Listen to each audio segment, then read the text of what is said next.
최근 한 유튜브 채널을 통해 북한 지하교회의 현실을 알리고 있는 목회자가 있습니다. 탈북민들의 증언과 북한 복음화의 현재를 살펴봅니다. 코로나19로 한국교회의 목회 현장이 변화하는 가운데 온라인 시대에 맞는 사역의 방향을 논의하는 자리가 마련됐습니다. 코로나19가 장기화되면서 국내에 귀국하는 선교사들이 늘었습니다. 이런 가운데 선교사들이 머물 수 있는 공간이 마련돼 주목됩니다. 감염병 예방법 위반 등의 혐의로 기소된 이단 신천지 이만희 교주에 대해 검찰이 징역 5년을 구형했습니다.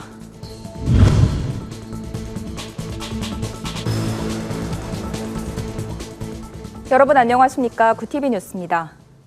북한 지하교회의 실태와 최근의 정치 상황 등을 알리기 위해 유튜브 채널을 운영하는 한 목회자가 있습니다. 실제 탈북민이기도 한 노원 한나라 은혜교회 김성근 목사인데요. 지난해부터 유튜브를 시작한 김 목사는 지하교회 성도들의 목숨 건 복음 전파로 최근 예수를 아는 주민들이 급증하고 있는 것을 소식통을 통해 확인했다며 북한 복음화에 대한 한국교회 차원의 관심을 당부했습니다. 조유연 기자가 취재했습니다.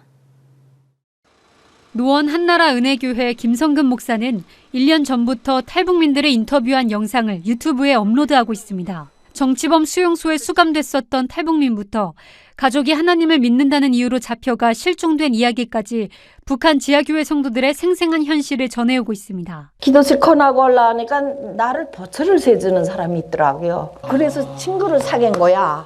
6살짜리 딸이 있고 9살짜리 아들이 있어. 엄마 다리에 매달려서 막 가지 말라 하는데 아이 앞에서 적세를 취하더라고요. 생태실험소에 가서 죽었어요. 김 목사는 2년 전 북한에 가족을 두고 온 탈북민들을 통해 지하교회와 연락이 닿아 정기 후원을 시작했습니다.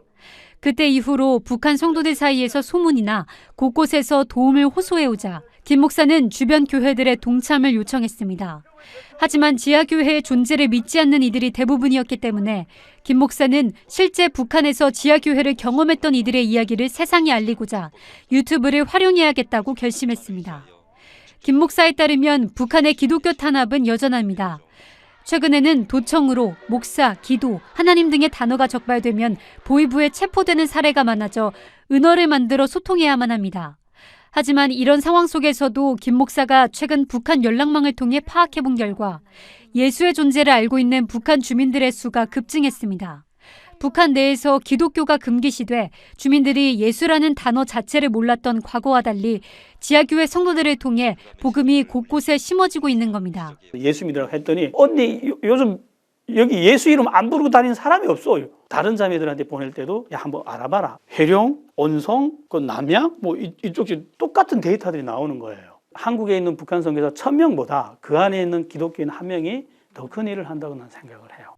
2007년 탈북해 현재 김 목사와 함께 북한 지하교회를 섬기고 있는 양희원 성도는 한국교회에서 마음껏 찬양하고 기도할 수 있는 것은 축복이라며 목숨 걸고 신앙생활하면서 복음을 전하고 있는 지하교회 성도들을 한국교회가 도와달라고 호소했습니다.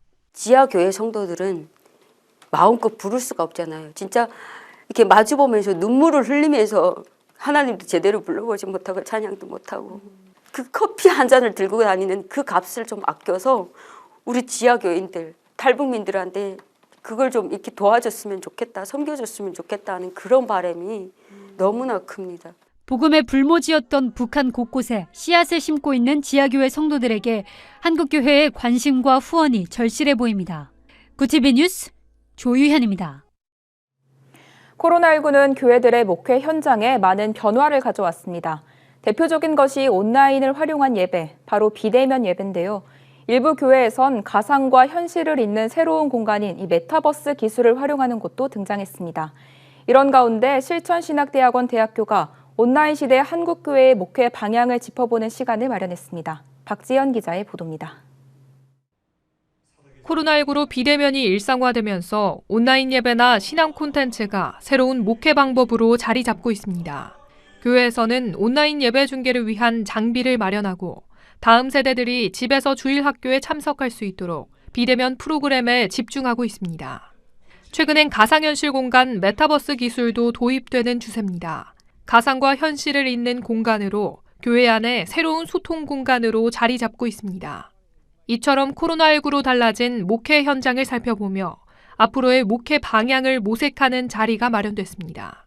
앞으로 한국교회가 가야 할 이 상황을 또 다가올 수 있는 여러 가지 변화들을 예측하면서 신학적으로 정립을 하고 또 올바른 방향을 제시해 주는 것이 효과적일 것 같다. 이런 의미에서 이번 시간을 마련을 하게 됐습니다.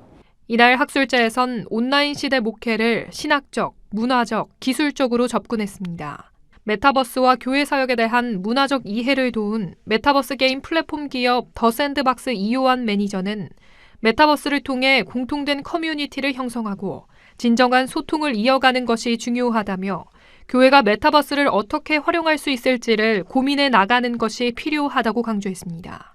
또 교회에서도 활용을 하신다면 어떻게 하면 이 메타버스 안에서 참여하는 어떤 교회 학교 학생들이나 성도님들께서 공통적인 경험을 통해서 뭔가 즐거운 어떤 경험을 할 수 있는 공간이 될 수 있을지 그런 부분을 고민해봐야 될 것 같습니다. 설교나 선교, 조직에 있어 목회자 독점보다는 성도들을 하나님의 백성으로 세우는 노력이 필요하다는 제언도 나옵니다. 이제 미래는요, 목사님의 목회가 설교를 얼마나 잘하느냐 많이 하느냐가 아니라 신자 하나하나를 어떻게 하나님의 백성으로 세우느냐, 하나님의 부르심에 응답하고 하나님의 세우심에 동역하고 하나님의 보내심에 바로 목사가 매개가 돼서 이 세상으로 나가 증언자가 되게 하는. 이날 학술제에선 온라인 보물찾기 등 다음 세대를 위한 교회학교 온라인 프로그램과 실제 모임 사례들을 발표하는 시간도 마련됐습니다. 실천신대는 이번 시간을 통해 많은 목회자들이 변화에 대한 감각을 가지고 위기에 대처할 수 있는 능력을 키울 수 있길 바란다고 전했습니다. 굿TV 뉴스 박재현입니다. 전 세계에서 코로나와 공존하는 사회, 이른바 위드 코로나로의 전환이 속속 이루어지고 있지만 선교계는 아직 회복할 길이 멀어 보입니다. 이미 많은 선교사들이 국내에 들어와 있는 상황인데요. 문제는 이들이 머물 공간이 마땅치 않다는 겁니다. 이런 가운데 미랄복지재단이 선교사들을 비롯해 은퇴 목회자나 일반인들이 머물 수 있는 노인 주거 공간을 마련해 눈길을 끕니다. 한혜인 기자입니다. 아프리카 모잠비크를 비롯해 선교지 곳곳에서 30여 년을 사역해온 이혜경 선교사는 지난해 건강상의 문제로 귀국했습니다. 이후 코로나19로 국내에 머물 수밖에 없는 상황이 됐지만 거주 공간을 찾기가 어려워 현재는 고시원에 머물고 있습니다. 이런 상황에 이 선교사는 미랄복지재단이 운영하는 생명예빛 홈타운에 입주하는 날만을 기다린다고 말했습니다. 다 한국 얼굴 내 한국말 하는 분들이 나의 주민이 되는구나. 이제 거기에서 상당히 이렇게 위로되고 회복받는 기분? 아직 미래지만 너무 생각만 하면 감격스러워요. 경기 가평군 설악면에 위치한 노인복지주택 생명예빛 홈타운은 미랄복지재단이 2016년 9월부터 시작한 사업으로 완공까지 약 5년이 걸렸습니다. 오는 11월부터 입주가 시작되며 총 36세대, 세대별로 약 18평 크기의 주거 공간을 갖추고 있습니다. 전체 면적은 약 5,800평 규모로 예배당과 운동시설, 도서실, 산책로 등 입주자를 위한 시설이 마련돼 있습니다. 만 60세 이상 선교사와 은퇴 목회자, 일반인 등 개인이나 부부 단위로 거주가 가능합니다. 미랄복지재단 생명예빛 홈타운 김달근 원장은 시설 이용자들의 요구에 따라 예배와 소모임 프로그램을 확대할 계획이라며 주변에 다문화 가정이 많아 이들을 위한 섬김의 사역도 함께 진행할 것이라고 포부를 밝혔습니다. 크리스찬들이 은퇴 후에 일반인이나 선교사님들이 함께 모여서 어떻게 하나님의 나라를 이 한국 교회나 크리스찬들에게 도전이 되고 충격이 되고 미랄복지재단은 하나님 나라를 소망하는 사람들이 모여 함께 만들어갈 일들이 기대된다며 하나의 공동체로서 서로를 위로하고 격려하며 선한 사역들이 펼쳐지길 바란다고 말했습니다. 굿TV 뉴스 한혜인입니다. 감염병 예방법 위반 등의 혐의로 기소된 이단 신천지 이만희 교주에 대해 검찰이 징역 5년을 구형했습니다. 19일 수원고법 형사 3부 심리로 열린 2심 결심 공판에서 검찰은 원심 판결을 파기하고 모든 혐의에 관해 유죄를 선고해달라며 징역형과 벌금 300만 원을 재판부에 요청했습니다. 검찰은 1심에서 무죄 선고가 내려진 핵심 혐의인 코로나19 방역활동 방해와 관련해 피고인은 국가 위기 상황에서 방역당국의 자료 제출을 허위로 했다며 여전히 잘못을 반성하지 않고 변명으로 일관하고 있다고 구형 이유를 밝혔습니다. 선고 기일은 내달 30일 열릴 예정입니다. 대한성서공회가 서울광염교회의 후원으로 약 18,000여 부의 성경을 기증했습니다. 19일에 진행된 이번 기증식에서 대한성서공회는 니카라과와 볼리비아, 파라과이, 페루 등 총 4개 국가에 스페인어 성경을 기증했다고 밝혔습니다. 이번 성경을 후원한 서울광염교회 성경 반포 사역 담당인 최규환 목사는 스페인어 성경을 통해 놀라운 생명의 역사가 각 땅에 일어나길 바란다고 전했습니다. 후원된 성경은 가난과 재난에 처한 소외 계층과 재소자들에게 전달될 예정입니다. 역사 속의 실제 예술을 성경과 역사적 자료 등을 근거로 입증하는 콘퍼런스가 열립니다. 청주 서문교회와 변증전도연구소가 개최하는 2021 기독교 변증 콘퍼런스에서는 변증전도연구소 안환균 목사와 서울신학대학교 김성원 교수가 학문적 관점으로 예수의 실존에 대해 강의합니다. 또 승려 출신인 울산대학교 이정훈 교수는 내가 만난 예수를 주제로 신앙 고백적 변증을 이어갑니다. 콘퍼런스는 오는 11월 6일 청주 서문교회에서 진행됩니다. 한국 YWCA 연합회가 제19회 한국 여성 지도자상 수상자를 발표했습니다. 대상에는 시민들의 삶의 위로와 쉼을 제공한 서명숙 제주올레 이사장이, 젊은 지도자상엔 소설 관내분실로 여성 성차별 문제와 더불어 사는 삶을 그려낸 김초엽 소설가가 선정됐습니다. 특별상은 도쿄올림픽 등 국가대표 경기에서 도전 정신과 근성을 보여준 배구 선수 김연경에게 돌아갔습니다. 한국 여성 지도자상은 뛰어난 리더십을 보여주고 사회적 약자의 인권 향상에 기여한 공로를 격려하기 위한 상입니다. 오늘의 이슈 포커스입니다. 북한이 19일 동해상으로 미상 발사체를 발사했다고 합동참모본부가 밝혔습니다. 올해 들어 북한의 무력 시위는 이번이 7번째입니다. 북한의 이날 발사는 현재 미국 워싱턴과 서울에서 각각 한미일 3국의 북핵 수석 대표와 정보수장이 나란히 회동하고 대북 대화 재개를 모색하는 가운데 이루어졌다는 점에서 주목됩니다. 한미 군 당국은 이번 발사체의 고도와 사거리 등 재원을 정밀 분석 중입니다. 19일부터 부동산 중개 수수료의 최고 요율이 최대 절반으로 낮아집니다. 6억에서 9억 원 사이는 0.4%, 9에서 12억 원 사이는 0.5%, 12에서 15억 원 사이는 0.6%, 15억 원 이상은 0.7%로 상한 요율이 내려갑니다. 이 계산에 따르면 10억 원짜리 아파트 중개 수수료의 경우 기존 최대 900만 원에서 500만 원으로 줄어든다는 계산이 나옵니다.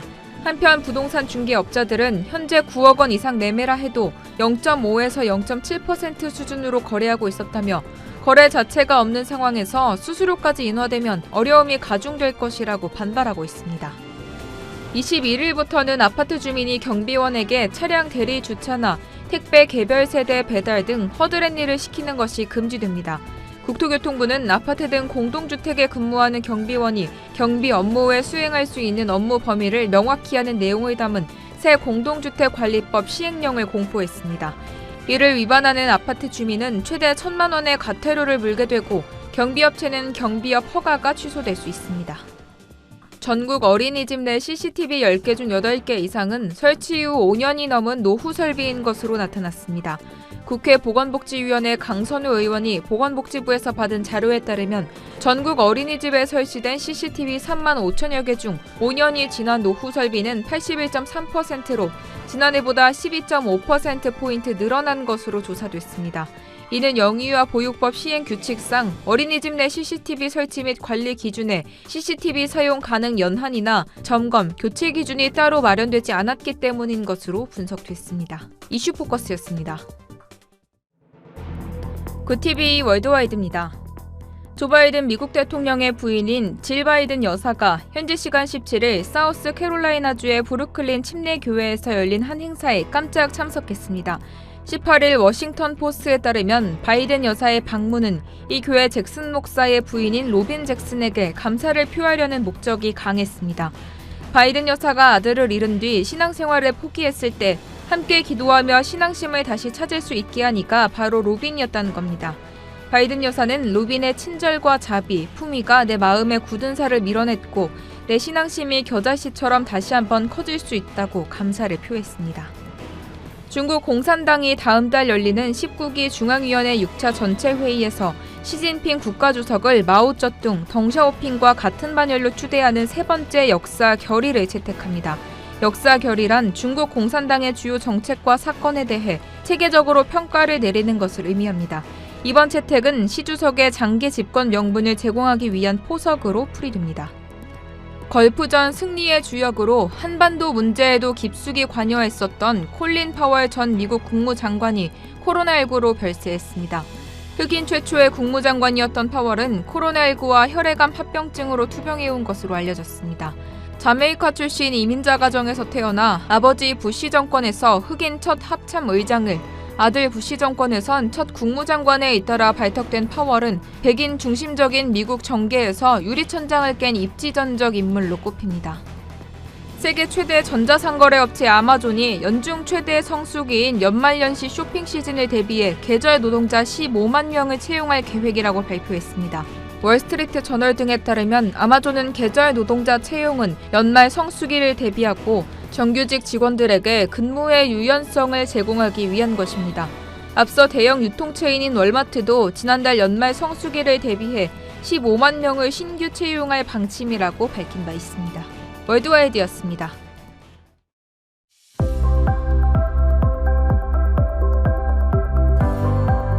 내일은 전국이 대체로 맑은 가운데 제주도는 구름이 많겠습니다.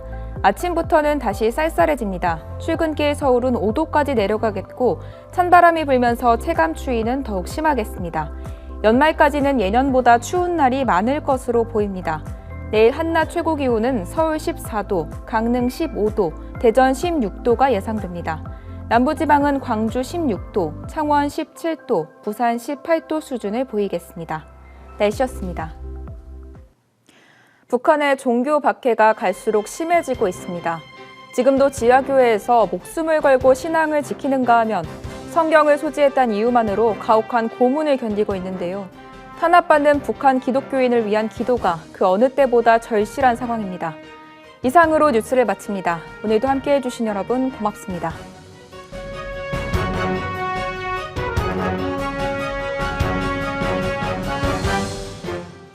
구TV 미디어 선교기금 마련에 새롭게 동참해 주신 분들입니다. 고다솜, 공영진 외 58분이 후원해 주셨습니다. 후원해 주신 모든 분들께 감사드립니다.